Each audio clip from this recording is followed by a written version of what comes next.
It is nearly the longest day of the year, and we had one wedding rehearsal, one wedding brunch, two weddings on two different boats in one weekend, as well as sponsoring the Vermont Renaissance Fair. So, we're shooting now.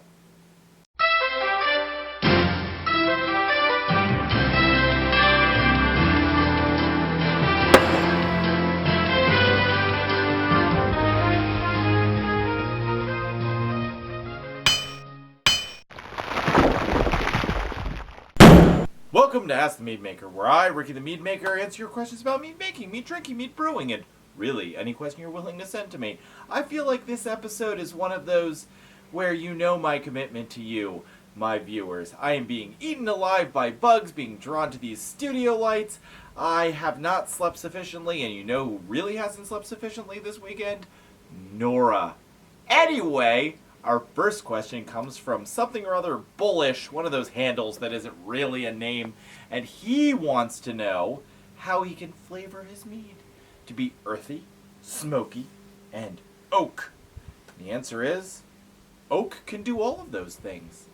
Being an expert in barrels, toasting of chips, cubes versus spirals is its own rabbit hole, and I have recently gone down it, and I urge you to do the same. Our next question comes from Breton, which isn't really a question, but more of a follow-up to a question which I apparently answered, and he thanked me for, but I can't remember what question it was. Anyway, he was using a kveik yeast, and he was wondering why it wasn't tasting as rich and complex as he wanted, and I pointed out, apparently, something to the effect of, I think it's supposed to be really hot, and he bumped up the temperature and it's working great. So if you had those problems also, I guess my answer was correct, which is a comfort to know.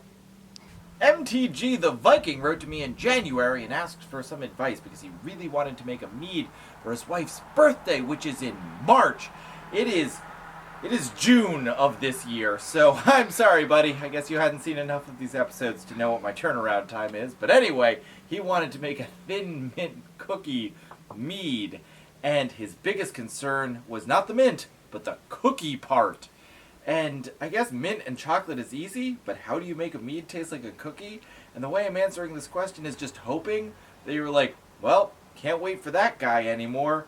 I'm going to make it myself, and I really hope you, MTG the Viking, nailed it and can tell us all how to put cookie flavor into mead, because that's something I personally want.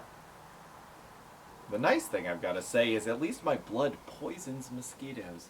Anyway, our last two questions this week come from Jim Plant, who's been very patient.